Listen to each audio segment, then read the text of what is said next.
Like I was literally a few months ago not even able to really get myself up, and now I'm all the way up. And I started swimming in January, and I go every day, 6 a.m. Yeah. and I swim for like 2 hours, and that's really given me more upper body strength. I think that's most perfectly reflected in the content series you've been doing now for a while and learning to stand again. Yeah. When did that series start? Gosh, like 2 years ago. 2 years ago. Yeah, it's been a That's while. awesome. I had this like leg block at 1st, Uh-huh. and to like support my legs. I didn't really have a lot of upper body strength and to do it. And yeah, so I used that for like over a year, and I recently was able to get that leg block off. And the progress these past few months has been insane. Like I was literally a few months ago not even able to really get myself up, and now I'm all the way up. And I started swimming in January, and I go every day, 6 a.m. and I swim for like 2 hours, and that's really given me more upper body strength. And like I started with this little like float on me around me to like hold me up, and now I'm able to just hold myself up and swim with my arms without it. So I think that's sometimes what holds us back is we're operating on the wrong time frame. yeah. People aren't looking at it as what can I accomplish in this area in 2 years. They're looking at it as, well, if I can't walk by next week, why would I even try? Yeah. So I think the fact you've been able to take that very long-term approach to it and say like, hey, this is something I'm going to make happen. I'm going to find a way to make this happen. It may take years. Yeah. But even if it took 10 years, if you got back to a place where you could walk again, it would 100% be worth it. Oh, yeah. Rather than a lifetime of not being able to walk.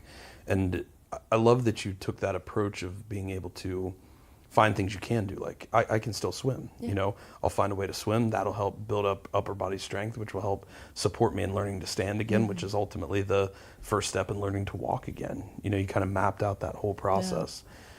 Do you feel like swimming is a particularly enjoyable activity? Because do you feel like it gives you a sense of freedom back? 100%. Yeah. 100%. What's it like being in the water, being able to just control your own motion with nothing more than your own body? I feel free. Yeah. I feel like I forget all of my problems when I'm in the water. I forget, everything that's happened to me, and I'm just focused on the water. I'm focused on swimming. And do you feel like it's given you a place? I know you talk about upper body strength. Do you feel like it's helping you train your lower body as well? yeah.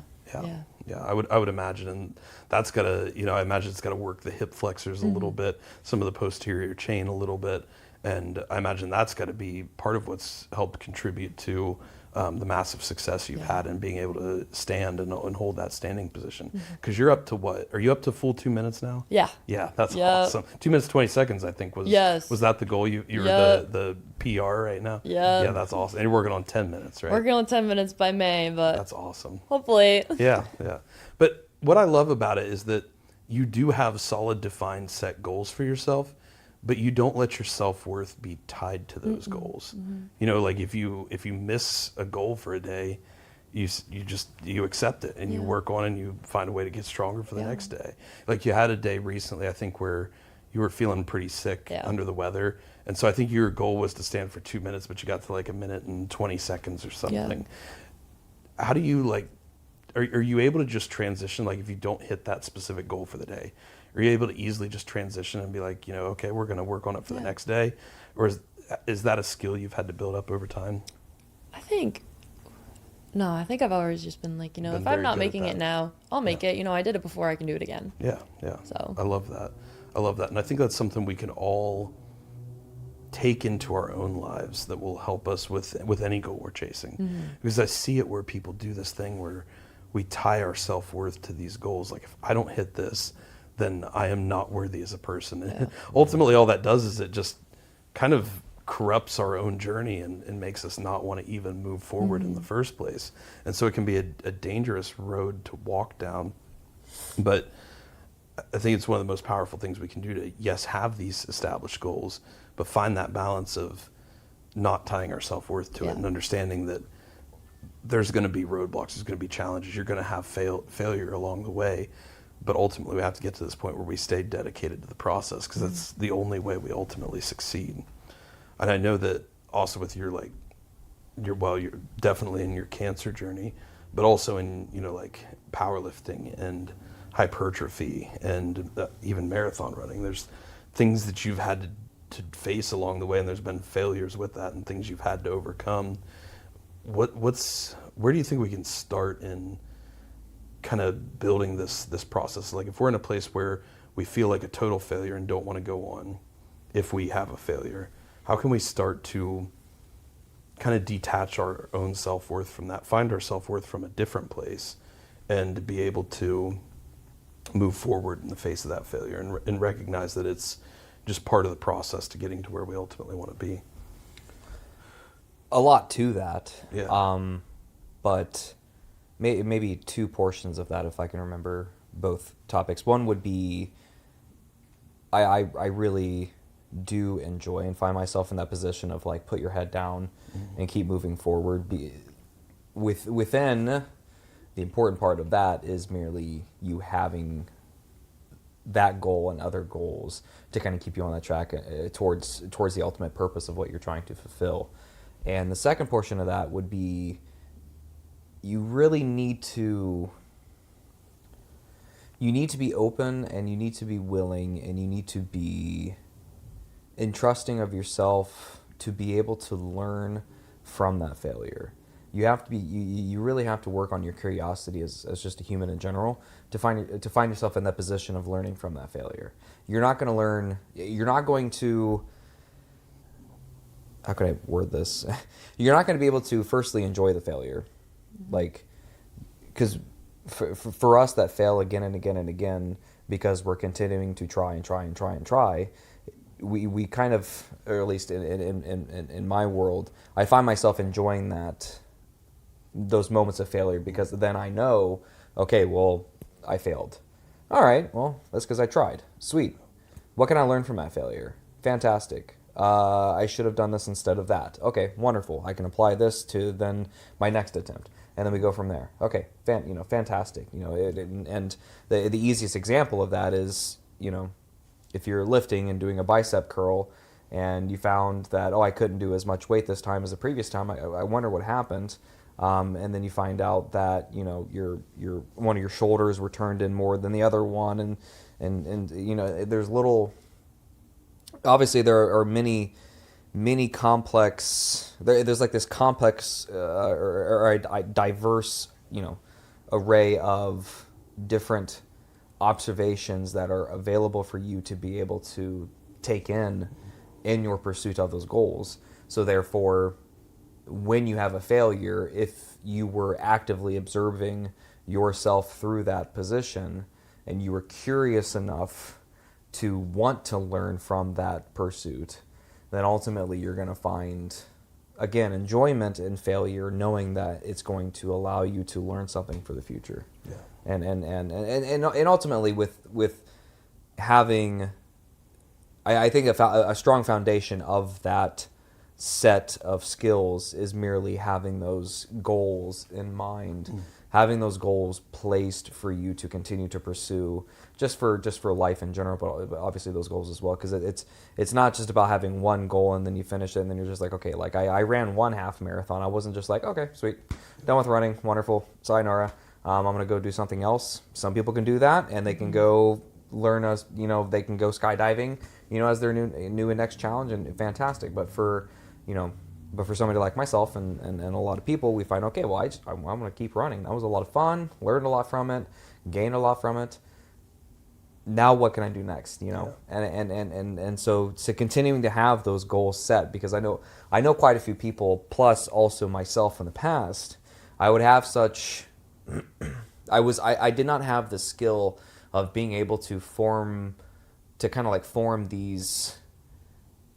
this like the varying size and intensity of the goals themselves. I went from like 0 to 100, and when I didn't reach 100, the goal that was Mount Everest, like I needed to learn how to climb, Mount Rainier or Mount Si before I learned Mount Everest, and so like that was also kind of a key thing as well, is learning that you need to kind of set up and be willing to take enjoyment out of the failures and the things that you've learned from the micro level, that then you can then expand out and go to the macro level. So it's definitely purpose, learning to love goals, and also learning to enjoy failure and what you can achieve and ultimately learn from it. And I like that concept you bring up of enjoying failure, because one of the things I've always thought about the moments when we fail that's kind of cool is that we at least know we didn't leave any potential on the table. Because that's one thing we're obsessed about with what we do is human potential.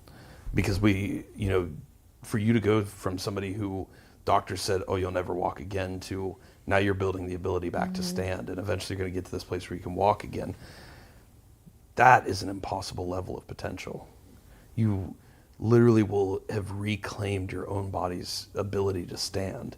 And so in those moments where we do fail, like if you set the goal at 2 minutes for that day and you hit 1:30, at least you didn't leave any potential on the table.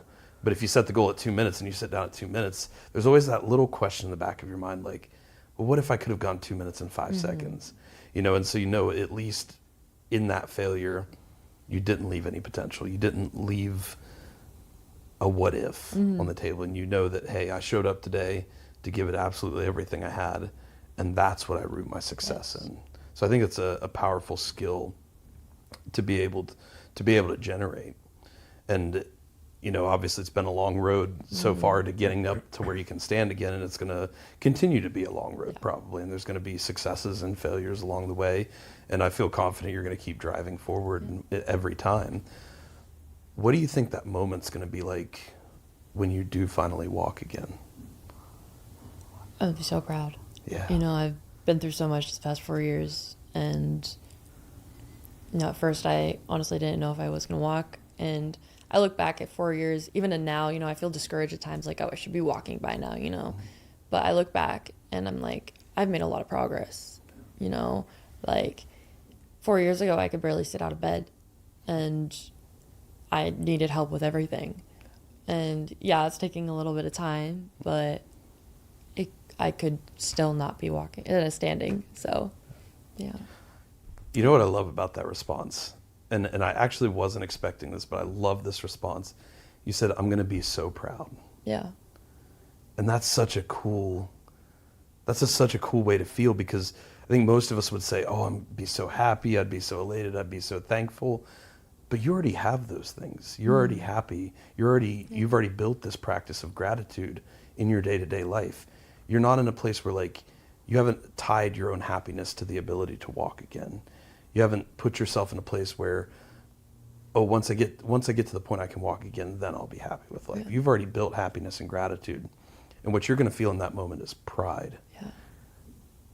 And it's not even just pride in the ability to walk necessarily, but it's pride in the work you did to get there.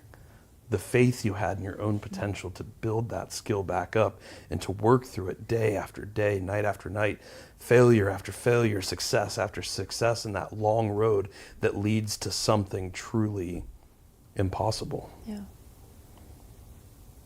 And I think it's such a powerful piece we can all take into our own daily lives, that in those moments where we have that immense victory that we've wanted for so long, rather than just tying our happiness to that moment, truly allowing ourselves to feel pride in the work we've done, in the faith we've been able to have for ourselves. That, I think, is going to be a more lasting, a more driving emotion to be able to tie to it. And do you feel that same pride in the work you show up to do every single day? Yeah. Yeah. For sure. If somebody's in a position where they're not feeling a lot of pride at the moment in whatever it is they're doing in life or whatever it is they're facing, how can we start to build some of that pride in our approach? I think about, all I've accomplished and where I was. Yeah. Even before I was paralyzed, where I was with my mental health and how that got better, and I worked on that. And, just thinking about what I can do and all I have has really helped.